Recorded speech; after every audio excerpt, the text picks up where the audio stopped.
When we want to react in a negative way, we should immediately, instead of reacting in that negative way, respond to God in prayer.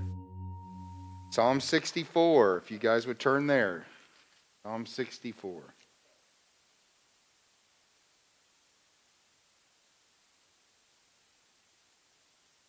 So when I was young, I heard a statement once, and I'm sure you guys have heard it.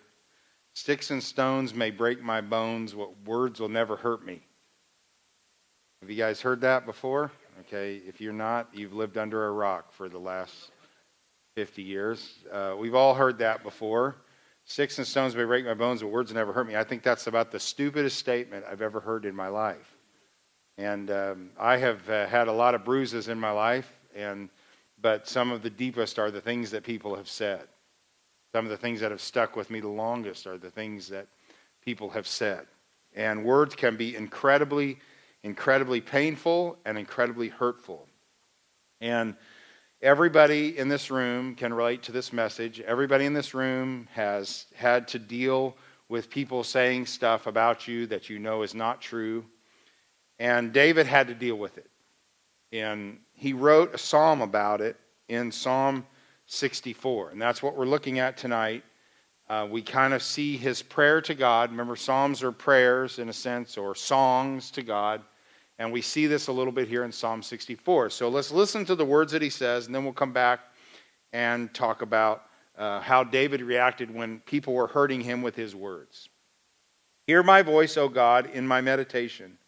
Preserve my life from fear of the enemy. Hide me from the secret plots of the wicked, from the rebellion of the workers of iniquity. This is how we know that they're talking about him, who sharpen their tongue like a sword and bend their bows to shoot their arrows, bitter words. That they may shoot in secret at the blameless, suddenly they shoot at him and do not fear. They encourage themselves in an evil matter. They talk of laying snares secretly. They say, who will see them? They devise iniquities. We have perfected a shrewd scheme. But the inward thought and the heart of man are deep. But God shall shoot at them with an arrow. Suddenly they shall be wounded. So he will make them stumble over their own tongue. All who see them shall flee away. All men shall fear and shall declare the work of God, for they shall wisely consider his doing. The righteous shall be glad in the Lord and trust in him, and all the upright in heart shall glory. So David here is experiencing people that are hurting him with his words. And there's a lot of ways that you can hurt people with your words. You can talk about them behind their back. You notice he uses they're devising it in secret. They're talking in secret. They're not speaking directly to the person. So you can really hurt somebody with your words by getting with a group of people and talking about somebody when they're not around to defend themselves. I like what some guy said once. He says, some people will believe anything if it is whispered to them. And there's a lot of truth in that, you know. Hey, come here, I got a secret for you. And so it's like, hey, I'm in on this scoop of information. It can be a total lie, total fabrication. But people do that. They'll whisper things to people and say things behind people's back. And really the reality is you can say anything when people aren't around to make it impossible to defend themselves. So I could get you alone and I could talk about every one of you in this room, and you have no way of defending yourself, and I could hurt your reputation, because it's hard once you've heard a word to remove the word. It's hard once you've heard something about somebody to then look at them in a different light. And so people know that and they understand that, and so people use words to manipulate. And I'm not a psychologist, I don't understand all this stuff, but I do know the power of words. And words can be used in a very encouraging way. You know, we're getting into James. We're going to jump into James here on Sunday mornings, and James devotes a lot of time to the tongue, which we'll talk about later. But here in this situation, people are hurting David with their words. They're talking behind his back. They're spreading lies and rumors about him with malicious intent. They are using their words to rally others against him. And he knows it, and he sees people's reactions. And so he writes this psalm, or he prays this psalm to God. And there's a lot that we can learn here when people are hurting us with their words. So you're going to go through it. We're all going to go through it. You may not be experiencing it right now, but you will. So these are some good things to remember that the psalmist did when others hurt us with their words. Number one, the first thing is to react with prayer. Notice what the psalmist did when he has all of these people saying all this stuff about him. What does he do? How does he start the psalm? Hear my voice, O God, in my meditation. Preserve my life from fear of the enemy. Now, what's the great temptation that all of us will face when people are talking about us? To defend ourselves, right? To rise up and defend ourselves and to strike back. When people are hurting us, when you get hit, the temptation is and the desire is really of our heart is to hurt them back. So we want the eye for an eye and a tooth for a tooth. We want to give them what they have given us, and so we want to see them pay, and so we do this when we hear that people are talking about us. We want to hurt them in return. We want to kind of retaliate in return. And the psalmist doesn't do this here. He instead goes to the Lord in prayer. He takes this issue to God in prayer. And isn't that really what Jesus taught us to do, right? Jesus says, if someone strike you on your right cheek, in a sense, turn to him your left also. In a sense, I'm not supposed to react in the same way that people have treated me. And so what does he do? He takes it to God in prayer. And this is really kind of all through the scriptures. It's in the New Testament, it's in the Old Testament. We should immediately, when we want to react in a negative way, instead of reacting in that negative way, respond to God in prayer. What does the Bible teach us in the New Testament? Don't worry about anything, but pray about everything. So when I'm tempted to worry, I should take it to God in prayer. When I'm tempted to strike back, when I'm tempted to use my mouth to hurt somebody else, I should not strike back with my words, but rather take my voice to God in prayer and pray for the situation and pray for the individual. Didn't the Bible encourage us to do that? It talks about praying for your enemies and pray for those who misuse you. Jesus taught us to do this, and this is what we should do when others hurt us with their words. Is one, we should react with prayer. This is what the psalmist did. He's reacting with prayer. He's praying for God to intervene. He's praying for God to work in the situation. Number two, the second thing I want you to notice that the psalmist teaches us when you have been hurt by others' words is remember the reasons that people hurt. Remember the reasons that people hurt. Notice what he says here in verse number 3. So 1 and 2, he's basically praying, God, hear my prayer. Hide me from the secret plots of the wicked. Lord, don't let their words come to fulfillment. Work against them is what he's asking God to do. Then he talks kind of about what they're doing. Now notice what he says in verse 3. Who sharpen their tongues like a sword and bend their bows to shoot like arrows. Bitter words. So what does that really teach us? One of the things we ought to remember about people when they kind of use their words to spew hatred is out of the abundance of the heart, the mouth speaks. So what's coming out of people is what's in their heart. So when I see someone that is just spewing words, that is being hurtful and saying terrible things, I should not respond necessarily in anger, but I should respond in sympathy because it is in a sense telling me what's inside their heart. And what is inside the heart of somebody that is spewing wickedness and spewing gossip and spewing hurtful words is bitterness.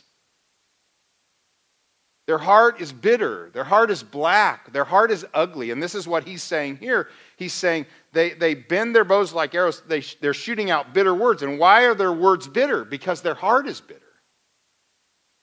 So we got to remember when I hear people what they're saying, it's the old thing I've said 9 million times here. Hurt people hurt people.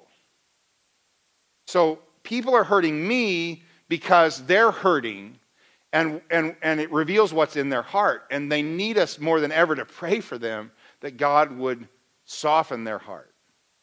So people hurt us because they're bitter. Verse 3 teaches that.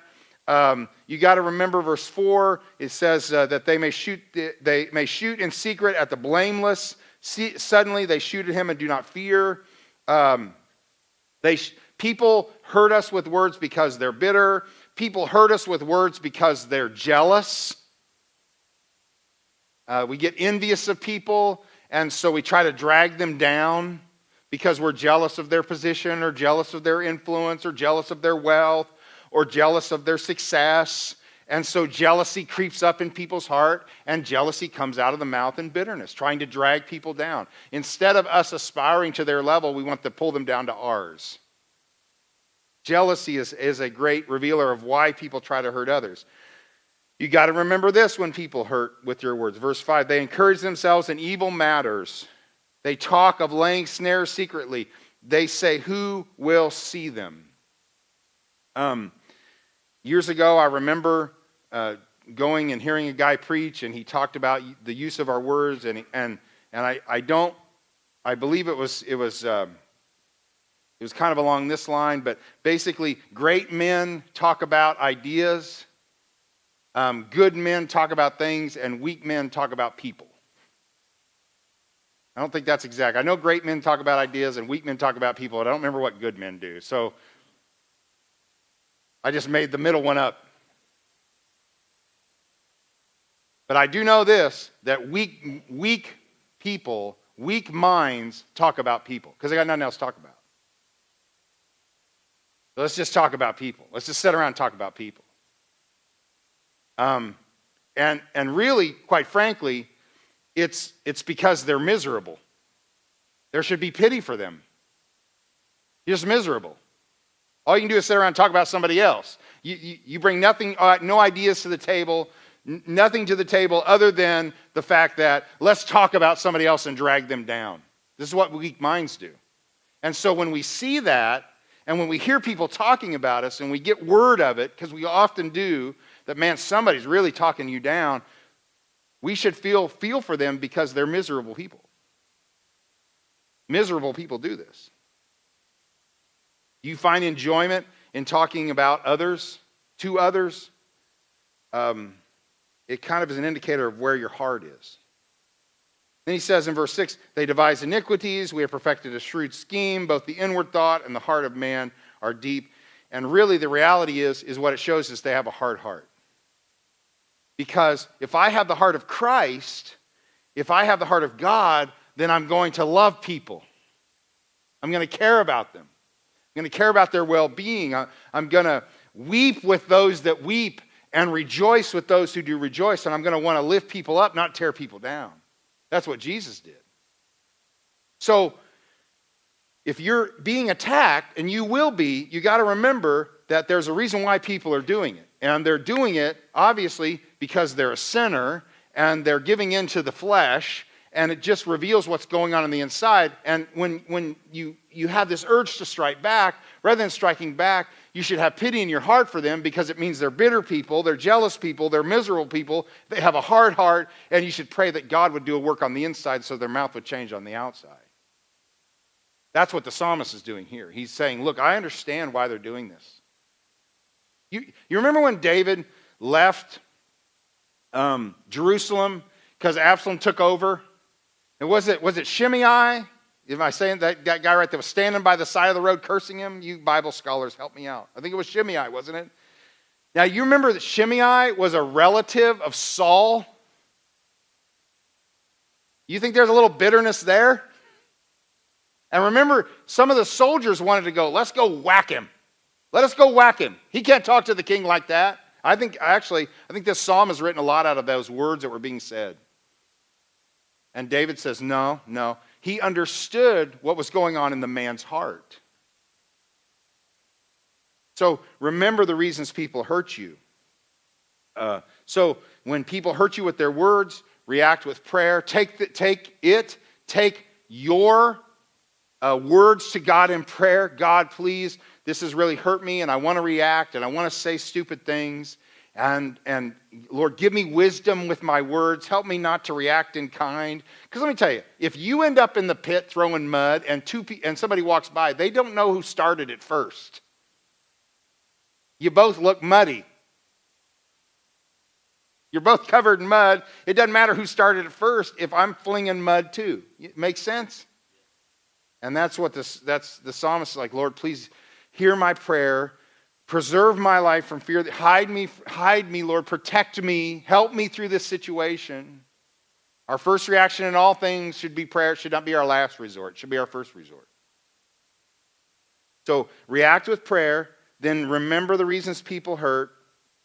Then number 3, if people hurt you with their words, trust God for vindication. Trust God for vindication. Verse 7, but God shall shoot at them. Now, is he speaking with confidence here? Yes. What does the New Testament teach us? Vengeance is mine. I will repay, saith Mark Doss.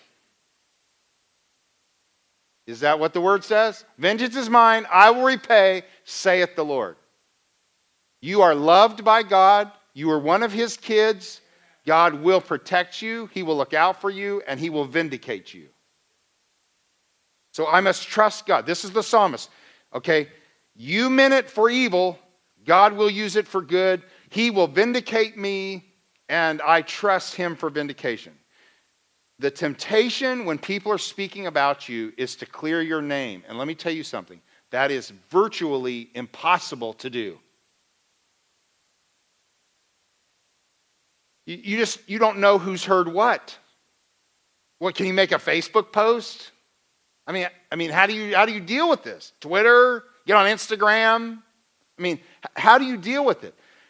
Ultimately, we have to trust God for vindication. That God knows the truth, and he will one day vindicate me. That he will clear my name. And this is the psalmist here. God's going to shoot at them with an arrow. God's going to defend me. They're going to be wounded by their own words. Number 4, how do I respond when people are speaking evil of me? I pray for them. I lift them up to God in prayer. I pray for myself. I pray for wisdom, and I pray for God's help in saying the right thing. I remember the reasons why they're doing it. They're doing it because they're bitter, and they're jealous, and they're miserable, and they have a hard heart. I trust God for vindication. I believe that God will vindicate me. And I do believe this, that the truth always wins in the end.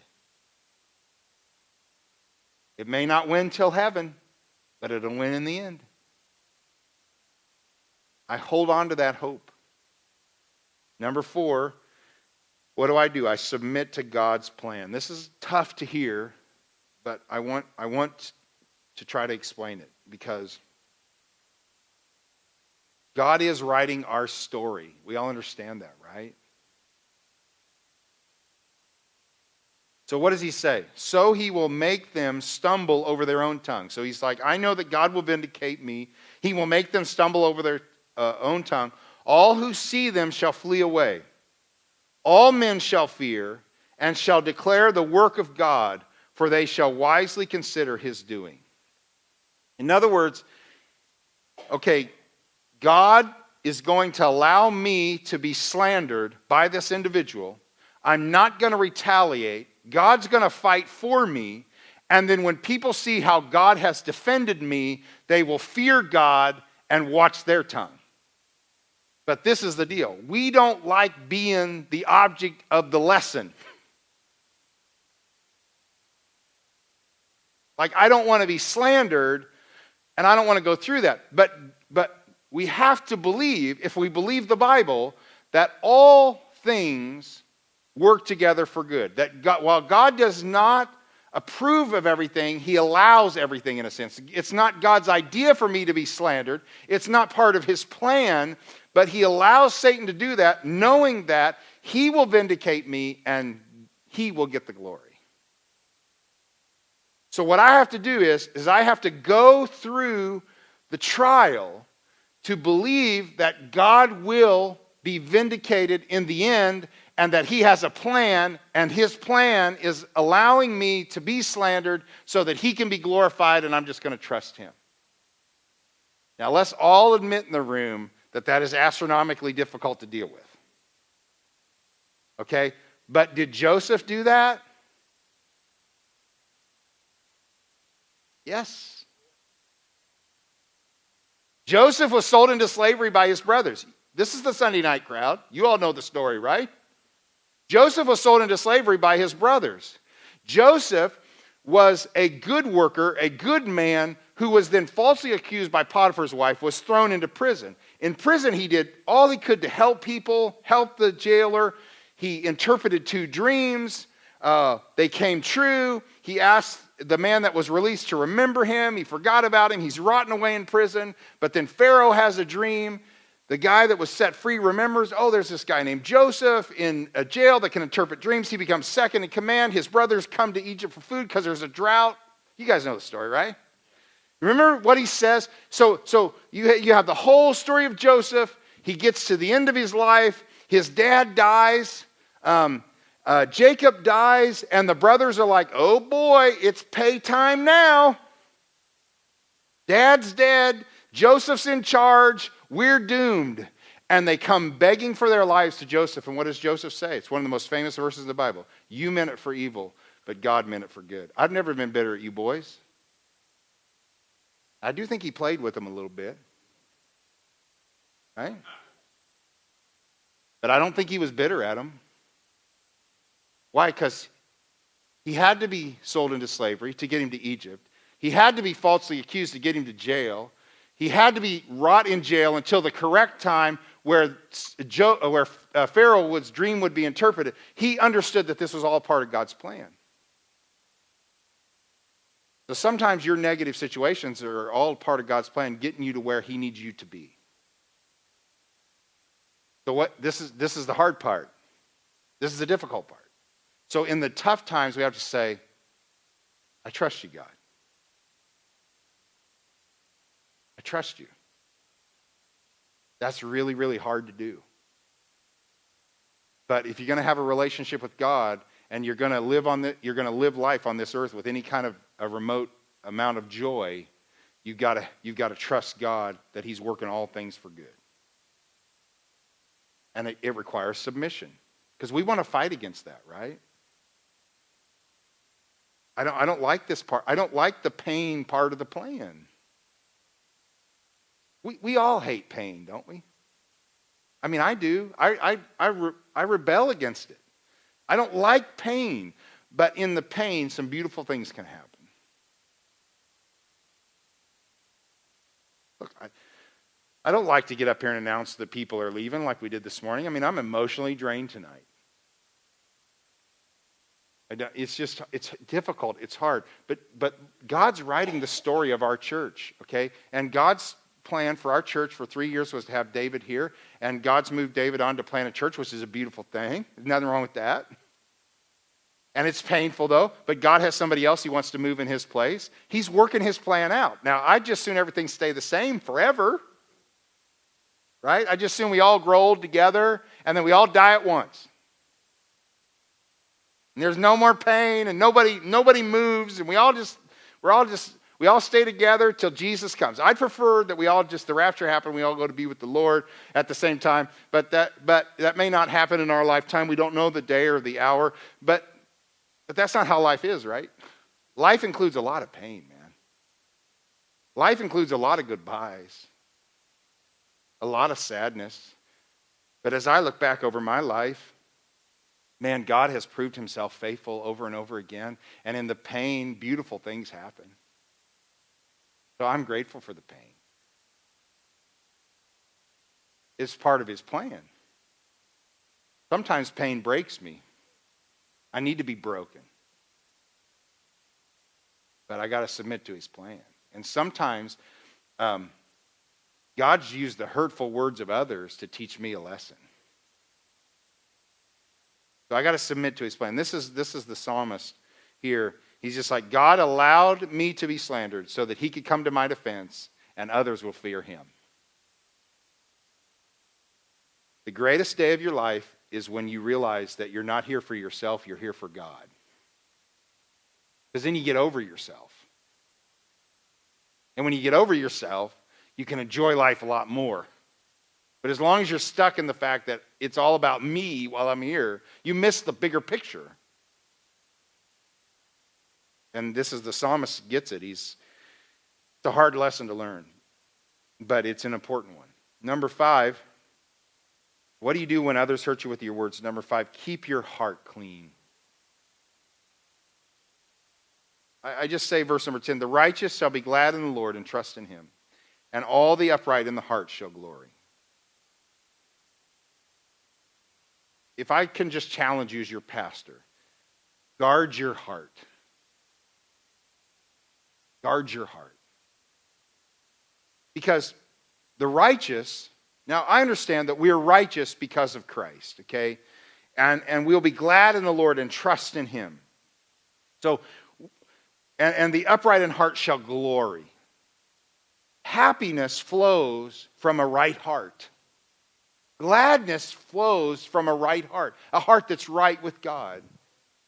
What did the psalmist pray? Create in me a clean heart, O God, right? And renew a right spirit in me. When did he pray that? He prayed that after his sin with Bathsheba. And he had gone for a year with hidden sin in his heart. And no doubt, David, hiding his sin, was revealing itself in the way he communicated with people, and the way he talked with people, and people privately would whisper to one another, and they'd say, there's something different about David. What was wrong with David? His heart was not clean. And so what does he pray to God? Please clean my heart, O God. Restore a right spirit within me. When I see others spewing hatred, it should be motivation to me to want to keep my heart clean. God, let nothing come out of this mouth but love.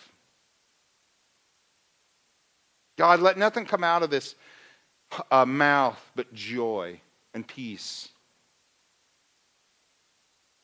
This is what Paul was talking about in Ephesians 4 when he wrote this. Let all bitterness, wrath, anger, clamor, and evil speaking be put away from you, as well as malice, or with all malice.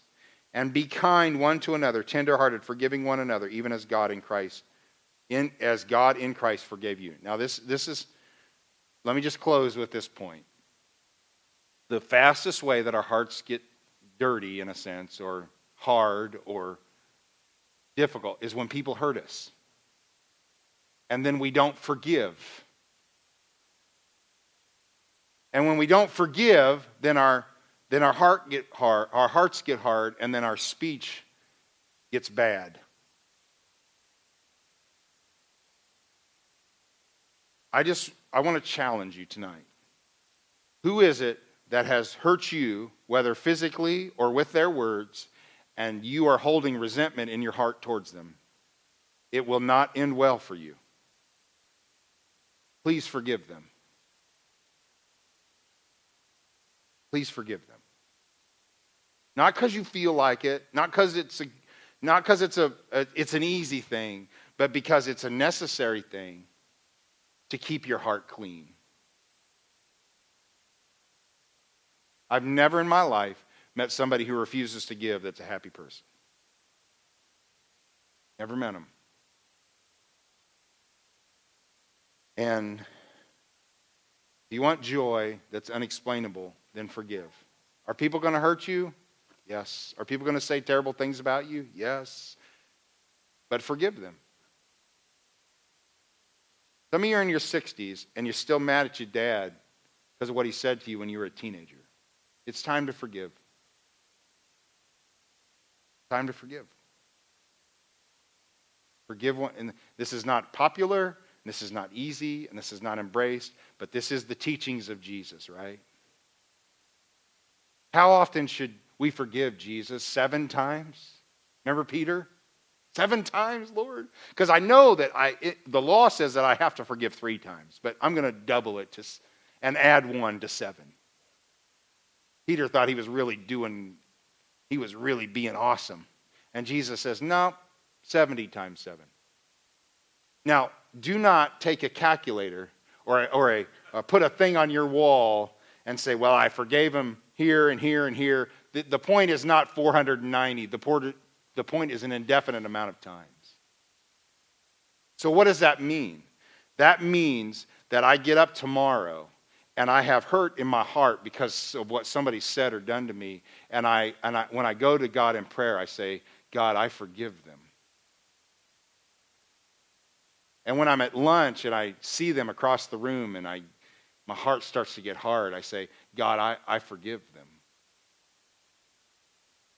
And when I'm sitting it late at night, I'm watching TV, and something comes across the screen, it reminds me of them, and I feel hate and bitterness start to creep up again. I say, God, I forgive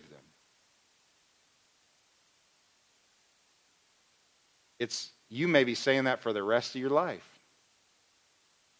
But man, I would fight hard to keep my heart clean.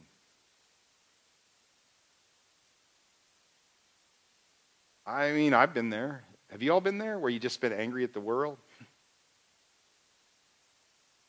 Just spewing, I always know it for me when I just start barking at the people that I love the most. You know, I live in the house with fewer and fewer people, but I can always tell when my heart's not right because of how I react to the people that I'm closest to. Just God saying to me, you need to kind of forgive that person. You need to forgive that person that said that or did that. And you trust me. I got this. So, you are going to, to end on a positive note, you are going to get hurt by others' words. And it does sting. But when you're hurt, when it's like that, we use that term, that shot in the gut, right? Punch in the gut. Immediately go to God in prayer. And then kind of step back from the situation and remember the reasons why that people hurt. And then give them to God. Trust God for vindication. And then understand that this may be a part of a bigger plan. And then most of all, don't let your heart become hard and bitter because of the words of others, but instead forgive them and find joy in God and keep your heart clean as you move forward. Okay?